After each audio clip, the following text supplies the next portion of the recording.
స్వచ్ఛమైన నాణ్యమైన గౌదర్పార్ పూజా ఉత్పత్తులు www.gaudarpar.com ద్వారా ఆన్లైన్ లో ఆర్డర్ చేయండి. మీ ఇంటిని దేవాలయంగా మార్చుకోండి. నమస్తే రమగారు. నమస్తే జయ. రమగారు, ఏదైనా మంచి స్టోరీ చెప్తారా? ఆకతాయి కథ చెప్తాం. కొంతమంది ఉంటారు, వాళ్ళకేం పెద్ద దాని మీద రాబడి ఉండకపోయినా ఇతరులను ఏడిపించుకు తినేవాళ్ళు, వేళాకోళం చేసేవాళ్ళు, ఏడిపించుకు తినేవాళ్ళు, ఏమనాలి టక్కరితనంతో మోసగించేవాళ్ళు, ఎరకాటల్లో పెట్టేవాళ్ళు, ఇలా తమాషాగా ఉంటారు. చందమామ కథల్లో ఓ కథ ఎప్పుడో చదివాను నేను. అది చెప్తామా వద్దా అని ఆలోచించి ఊరుకున్నా. ఎందుకు రమగారు? గుర్తొచ్చింది. ఎందుకు వద్దనుకున్నా? ఆకతాయి కదా ఎందుకన్నా? అది నేర్చుకుంటారట? ఏమోలే, ఏమిటో. ఇప్పుడు ఏంటంటే మనం ఖలీఫా కథలు చెప్తున్నాము, చైనా జానపద కథలు అలాంటివి చెప్తే ఫ్రాన్స్ జానపద కథలు, మీరు ఇలాంటివి చెప్తారేంటి? అలాంటి భావాలు వస్తున్నాయి. కథలు వెతకలేక చచ్చిపోతున్నాను నేను.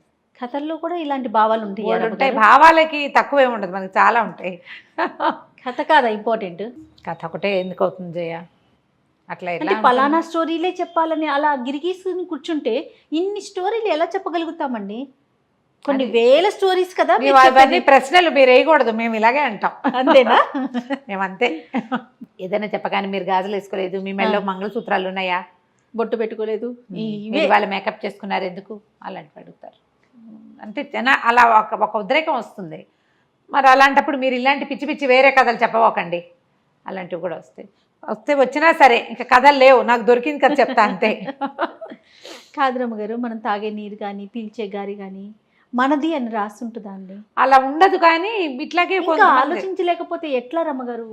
ఫార్వర్డ్గా ఆలోచించొద్దా కదా? మంచి విషయమా పోని, అది వినటం వల్ల మనకు సంతోషం వచ్చిందా, దానివల్ల మోరల్ తీసుకోండి, తీసుకోకపోనివ్వండి. మోరల్స్ పక్కన పెట్టు, కాలక్షేపం ఒక మంచి విషయం కదా. దాంట్లో కూడా ఇలా రూల్స్ అండ్ రెగ్యులేషన్స్ పెట్టుకుంటే చేసే వాళ్ళకి చెప్పే వాళ్ళకి చాలా ఇబ్బంది ఉంటుందండి. కష్టమే కొంచెం. అప్పుడప్పుడు కాస్త నేను దీన్ని ఫేస్ చేస్తున్నాను. నాకు పర్సనల్ మెసేజెస్ వచ్చేస్తుంటాయి, మీరు ఇలాంటివి చెప్పకండి, ఫలానా స్టోరీసే చెప్పాలి. సరే, టిల్ అనేవాడు ఒకటి పేరు. ఇదేంటంటే మన దగ్గర ఒక కెమెరామెన్ ఉన్నాడండి, టిల్లు. మన డీజే టిల్లు ఉన్నాడు కదా, అలాగా. ఈ టిల్ ఏంటంటే జర్మనీ కథ. ఇది ఒక పేద సామాన్య కుటుంబంలో పుట్టాడు. చిన్నప్పటి నుంచి చిలిపివాడు, ఏదో ఒక కొంటె పని చేసేవాడు, అల్లరి చేసేవాడు. ఎవరి పైనుంచి దూకుతారో వాళ్ళకి అదేదో దొరుకుతుందని పిల్లల మధ్య పందాలు పెట్టి వాడు మాత్రం దూకేవాడు కాదు, అందరు దూకేవాళ్ళు. చిన్నప్పుడు ఒకటి చెప్తుండేవాళ్ళు, ముక్కు కొక్కితే ఆంజనేయ స్వామి కనిపిస్తాడు. అందరి పిల్లలందరికీ ముక్కు మీద పుళ్ళే 108 సార్లు కోకాలి. తర్వాత ఏమవుతుంది, ముక్కు మీద ఇక్కడ దూలం మీద పల్చగా ఉంటుంది కదా స్కిన్, అందరి పిల్లలకి ముక్కు మీద పుళ్ళు ఉండేవి. అసలు ఎవడు చెప్పాడో వాడు చచ్చినా గోక్కునేవాడు కాదు. వీడు కూడా అలాంటి వాడు అన్నమాట. అయితే ఇదేంటంటే పాపం తండ్రి చనిపోయాడు. వాళ్ళమ్మ ఇంట్లో ఉన్నవి ఏమన్నవి అవి ఇవి పెట్టి ఎటాగొట్టా సంసారం నడిపింది. ఓ రోజు కూర్చుని ఏడుస్తూ కూర్చుంది. నువ్వు ఎందుకు పనికిరావురా, ఏం పని చేయవు, నీకు ఆటకాయితనము ఆటకాయితనము అల్లరి కొంటెతనము తప్ప, సోమరిపోతువు నువ్వు. 10 రూపాయలు తేలేవు, 10 రోజులు అన్నం గడపలేవు, మీ నాన్న సంపాదించి పెట్టిన తినేసాం, ఆయన కొనిపెట్టినవి మింగేసాం, అన్నీ అయిపోయినాయి, నువ్వు నేను మిగిలాం, ఈ పూరు గుడిసె ఒకటి ఉంది మనకి అనేసరికల్లా అమ్మాట ఏడబోకే, నీకేం కావాలి, డబ్బులే కదా, తిండి అంతేగా, నేను చూస్తాలే అన్నాడు. వీళ్ళు ఊరిలో ఒక ఊరికి చివరగా ఉన్నారు. ఆ ఊర్లో రెండో చివర వైపుకి ఉన్నటువంటి ఒక బజార్లలో పెద్ద పెద్ద రొట్టెల దుకాణాలు అవి ఉన్నాయి. వీడు మంచి పైలా పచ్చేసిగా కొట్లోకి వెళ్ళాడు. సాధారణంగా బిక్కుబిక్కుమంటూ బిక్కమొహాలు పెట్టుకుని ఉన్న వాళ్ళని చూస్తే జనాలు పసిగడతారు. కాన్ఫిడెంట్గా ఉండేవాడిని చూసి జబర్దస్త్గా లోపలికి వచ్చినవాడు, చేతులు ఆడిచ్చేసేవాడు, చకచకా తలకాయ అటు ఇటు తిప్పేవాడుని నమ్ముతారు. అవును, కాన్ఫిడెన్స్ కావాలి జనాలకి. వాడి దగ్గర డబ్బులు ఉన్నాయో లేదో కాదు ముందు కావాల్సింది. బిక్కమొహం వేసుకుని భయంగా చూస్తున్నాడు, అసలు నీ దగ్గర డబ్బులు ఉన్నాయా అని అడుగుతారు.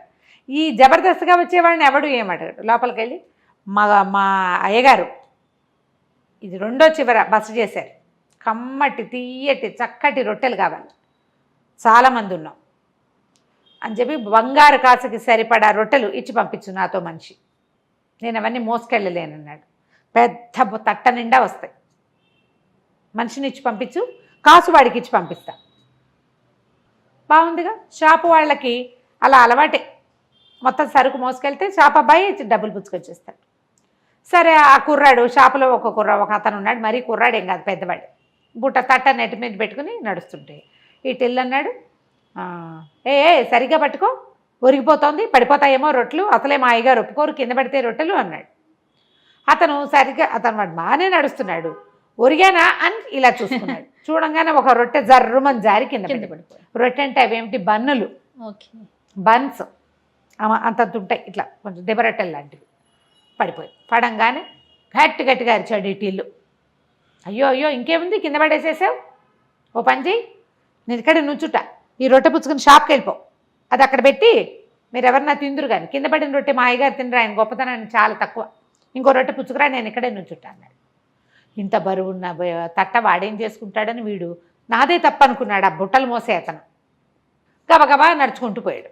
అతను అటు తిరగంగానే ఈ బుట్టను నెత్తి మీద పెట్టుకుని పరిగెత్తేసాడు. వాళ్ళ అమ్మకి తీసుకెళ్ళి చూపించాడు. అమ్మ చూసావా, తియ్యటి రొట్టెలే, వెన్నబూసినవి, పంచదార జల్లేరు, ఎన్ని రోజులు వస్తాయి, హాయిగా తిందాం, మనకు కావాల్సిన రొట్టెలే కదా. ఆ ప్రాంతంలో రొట్టెలే తినేవాళ్ళు. ఏదో కాస్త అవి ఇవి బియ్యంతో పల్చగా జావ లాంటిది కాచుకునేవాళ్ళు. ఆ మాత్రం బియ్యం ఉన్నాయి, రొట్టెలు కావాలి ప్రధానంగా. 10 రోజులు గడిస్తే వాళ్ళ అమ్మ 10 రోజులు అవ్వగానే, ఒరే నువ్వు తెచ్చిన బుట్టెడు ఎన్నాళ్ళు వస్తాయిరా, రొట్టెలు కాస్త అయ్యిపోయినాయి, మళ్ళీ మొదలెట్టేమో మళ్ళీ మొదటికి వచ్చాం మనం అని తిట్టిపోతుంది. అంతే కదా, ఎవరి దగ్గరైనా పని చేస్తాలేవే అన్నాడు. అయితే ఏమైంది, ఒక రొట్టెల కర్మాగారంలో చేరాడు. అది రొట్టెలు చేసే బేకరీ. అయితే ఆయన సాయంకాలం అయ్యేసరికి వీడికో 4 రొట్టెలు చేతిలో పెట్టేవాడు. డబ్బులు ఇవ్వాలి, ఇంకా డబ్బులు ఇవ్వాల, ఏ రోజుకి ఆ రోజు కూలీ ఉంటుంది. అయితే 2 రోజులు పనిచేశాడు. 3వ రోజున ఆయన్ని ఎవరో పిలిచారు.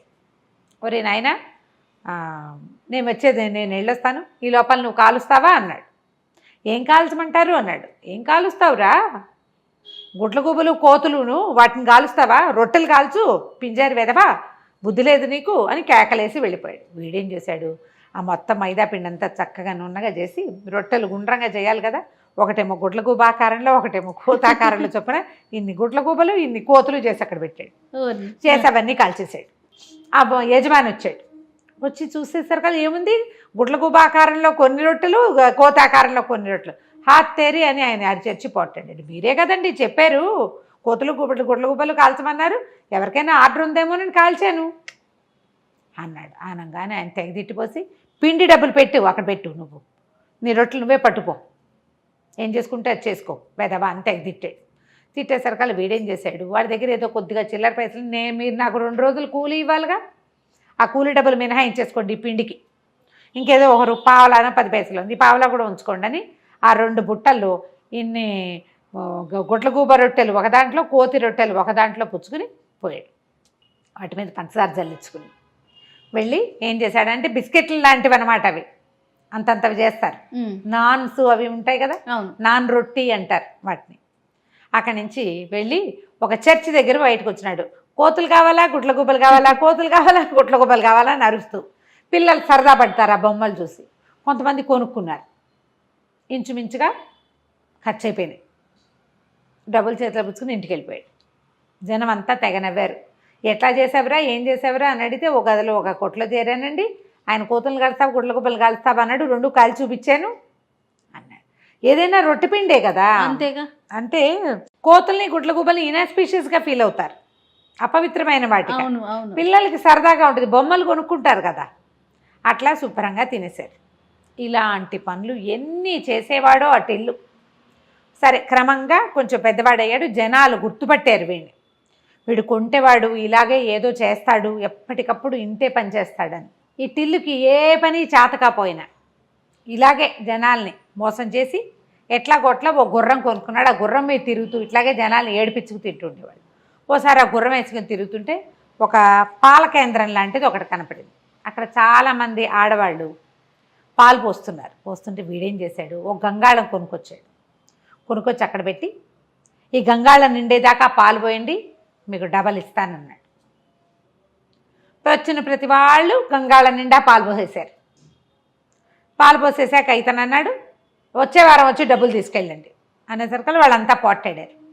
డబ్బులు కావాలి, డబ్బులు కావాలి. అయితే మీ పాలు మీరు పట్టుకోండి. ఎవరి పాలు వాళ్ళు పట్టుకుపోవాలంటే లైన్గా ట్యాప్ కింద నిలబడ్డట్టు ఎందుకు నిలబడతారు, జనాలు తొక్కిసలాటై సగం పాలు కిందే పోయినాయి. అయ్యో, అక్కడంతా జనాలు చుట్టూతా చేరి సరదా చూస్తున్న వాళ్ళంతా చూస్తూ ఉండగానే ఇటు కాస్త వెళ్ళిపోయాడు. ఇట్లాంటి పనులు చేసేవాడు అనమాట. అయితే ఏమైంది, క్రమంగా అలా ఇలాంటి పనులే చేస్తుండేవాడు. అయితే కొన్ని రోజులకి ఏమైంది, ఏమి డబ్బులు మిగల్లా అతని దగ్గర. వాళ్ళ అమ్మాయి చచ్చిపోయింది, ఈ గుర్రం ఒకటే ఉంది. గుర్రాన్ని అమ్మేయాలనుకున్నాడు. గుర్రాన్నేమో అమ్మడం ఇష్టం లేదు, అమ్మపోతే బండి నడిచేలాగా లేదు. అక్కడి నుంచి ఏం చేశాడు ఆలోచిద్దామని ఒక కొట్టంలో గుర్రాన్ని కట్టేశాడు. కట్టేసి బయట బూట్ డ్రెస్ పెట్టాడు. నా దగ్గర ఒక అత్యద్భుతమైన గుర్రం ఉంది, తల ఉండే చోట తోక, తోక ఉండే చోట తల ఉన్నాయి. దానికి తల ఉండాల్సిన చోట తోక ఉంది, తోక ఉండాల్సిన చోట తల ఉంది. బ్రహ్మాండంగా పరిగెడుతుంది, మామూలుది కాదు అది. చూడదలుచుకున్న వాళ్ళు తలా ఒక రాకాసు ఇవ్వండి అని పెట్టాడు. గుర్రం కనపట్ల, అందరు సందులో నుంచి చూస్తున్నారు, కనిపించట్లే. అదంతా పకడ్బందీగా కట్టేస్తుంది. సరే ఏముంది, జనాలు ఒక రాకాసే కదా, బోళ్ళంతమంది రాకాసులు ఇచ్చారు, జేబులు నిండిపోయినాయి. టడా ఆయన పెద్ద మ్యూజిక్ పెట్టి ఆ గుర్రాన్ని బయటికి తీసుకొచ్చాడు. చూస్తే అందరూ ఇదేంటి మామూలుగానే ఉంది కదా అన్నారు. మెళ్ళో కట్టి ఉండాల్సిన తాడుని తోక దగ్గర కట్టాడు. చూసుకోండి వింత గుర్రం. జనాలంతా పగలబడి నవ్వారు. రాకాసులు ఇచ్చిన వాళ్ళు కాసు కోసం ఏం పోట్లాడతారు, అదే కదా. కొన్నాళ్ళకి డబ్బులు వచ్చేసినాయి. ఇలా ఎన్ని కోతి పనులు చేసేవాడు. ఒకసారి ఏమైంది, ఇతను ఒక నగరంలో నుంచి లోపలికి వెళ్తుంటే ఒక 12 మంది బిచ్చగాళ్ళు కూర్చున్నారు. వాళ్ళు పాపం చాలా బాధపడుతుంటారు. బిచ్చగాళ్ళు అంటే ఏంటి, గుడ్డివాళ్ళు, అందరూ గుడ్డివాళ్ళే. వాళ్ళు ఎవరో ఒకళ్ళ సహాయంతో అక్కడికి వచ్చి కూర్చుంటారు, సాయంకాలం మెల్లిగా వెళ్ళిపోతారు. ఈయన అన్నాడు వాళ్ళ దగ్గరికి, నేను మీ అందరికీ తలా ఒక బంగారు కాసు ఇస్తా. 12 మందికి 12 కాసులు. చక్కగా ఊళ్ళో సత్రం ఉంది కదా, వాళ్ళ ఒక వారం రోజుల పాటు మీరు హాయిగా తిని పడుకుని విశ్రాంతి తీసుకోండి.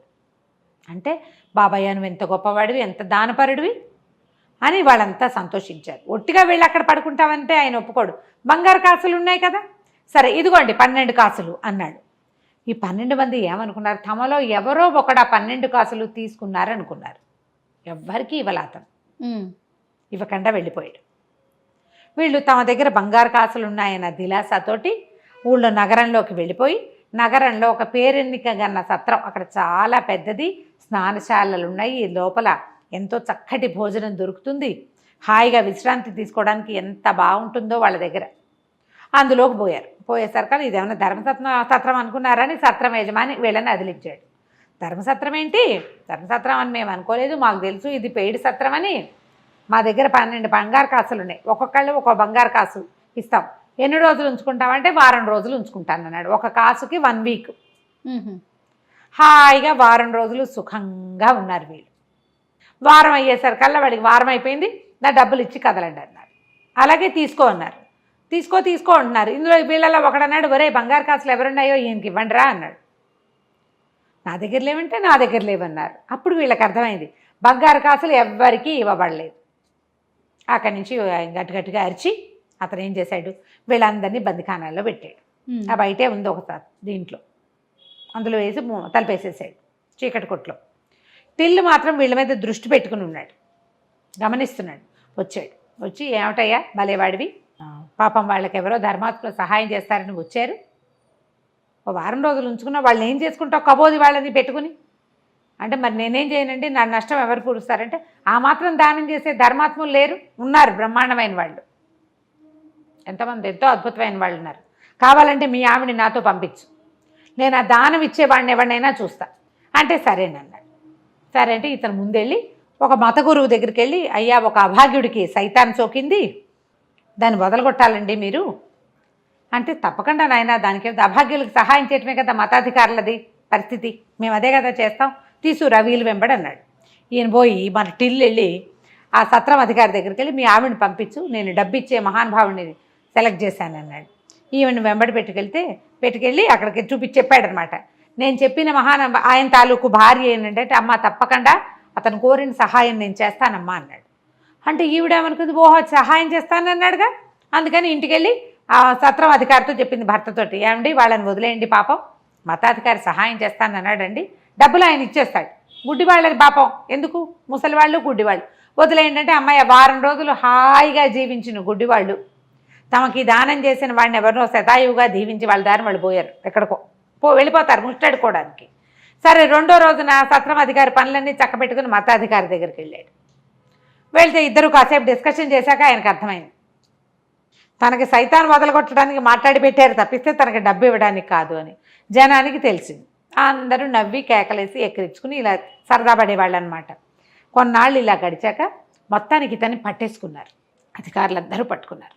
ఏంటి ఇతను అందరినీ మోసం చేస్తాడు, ఇందులో పెద్ద పెద్ద మోసాలు ఏం లేవు, ఒక మాదిరి మోసం కానీ చేస్తాడు. పట్టుకున్నాక ఏం చేశారు, టిల్లుని ఉరిదీస్తామన్నారు, శిక్షలు పడ్డాయి. ఇలా మోసం చేసిన వాళ్ళకి ఉరి శిక్ష ఉంది ఆ ఊళ్ళో, ఉరి శిక్ష వేస్తామని మొత్తం జనం అంతా చేరారు. వాళ్ళలో కొంతమందికి వీడికి ఉరి శిక్ష వేయడం ఇష్టం లేదు, వాడి వల్ల సరదాగా మంచిది, ఎప్పటికప్పుడు ఇలాంటి సంఘటనలు చెప్పుకుని నవ్వుకోవడానికి బాగుంటాయి. అందరూ నుంచున్నారు. నుంచుంటే సరే ఇతనికి ఊరేస్తుంటే ఆఖరి కోరిక చెప్పమన్నారు. టిల్లు అన్నాడు, ఇంతమంది వచ్చారు కాదండి, నా వల్ల ప్రభుత్వానికి ఇంత ఖర్చు అవ్వాలా చెప్పండి, ఓ వజ్రస్థానం, ఓ ఊరేసేవాడు, వాడికి డబ్బులు ఇవ్వాలి, ఇది ఓ కొత్త తాడు, ఇవన్నీ ఎందుకండి వేస్ట్ అనవసరంగా, ఓ పాత తాడు తెప్పించండి అనేసరికి అధికారులకు ఏమనిపించింది, వీడు ఏదో ఖర్చు తప్పిస్తానంటున్నాడే. ఊరేసేటప్పుడు కూడా మళ్ళీ అధికారులు ఆలోచించారు. వాడు చెప్తున్నాడు ఒక ఐడియా, వాడు అలా కన్విన్సింగ్ గా చెప్పగలడు అనమాట. వాడు ఏదో ఐడియా చెప్తానంటున్నాడని వాళ్ళు కొంచెం ఆలోచించుకొని సరే అన్నారు. అక్కడి నుంచి వాడిని దింపారు. ఊరు వేసేవాడికి జీతం ఇవ్వాలి, ఈ పని చేస్తుంది, వాడు నెలకి ఇన్నని వేస్తాడు, ఆ వేసిన దానికి ఆ అకౌంట్ నుంచి వీడిని తీసేయచ్చు. కొత్త తాడు కూడా వేస్ట్ అవ్వదు, తాడు తీసి పక్క పెట్టి ఓ తాడు తెప్పించారు, కిందకి దింపారు, ఆ తాడు చేతికి ఇచ్చారు. సరే అన్నారు. అనేసరికి అలాగేనండి, నాకు అవకాశం ఉన్నప్పుడు చేయి తీరిగిన అయినప్పుడు ఈ పాతోడితోటే ఊరేసుకుంటారని జంపు అలా పారిపోయేవాడు అనమాట. ఆఖరికి అతను చనిపోయేటప్పుడు కూడా ఈ రాజ్యం నాకెంతో మేలు చేసింది, నా మొత్తం యావదాస్తి రాజ్యానికి రాస్తున్నాను అని వీలునామా రాసి చచ్చిపోయాడు. సూపర్. రాజ్యానికే తన డబ్బంతా ఇస్తానన్నాడు, ఇంతమందిని మోసం చేశాడు, వాడి దగ్గర కోట్లు ఉంటాయని సకల రాజమర్యాదలతోటి అతనికి అంత్యక్రియలు చేసి ఆయనకు పెద్ద సమాధి కూడా కట్టారు. అవన్నీ అయిన తర్వాత ఆయన బాక్సులు ఓపెన్ చేస్తే అందులో కంకర రాళ్ళు ఉన్నాయట. చనిపోయేటప్పుడు కూడా తమాషానే, ఆకతాయితనంతో చేశాడు. ఇలా కొంతమంది కనిపిస్తారు. కథలు కొన్ని సరదాగా ఉంటాయి, సరదాగా వినడానికి అంతే బాగుంటుంది. వేరే దేశం వేరే జాతివా అన్న ఆలోచన చేయబోకండి. రైట్. నమస్తే. నమస్తే.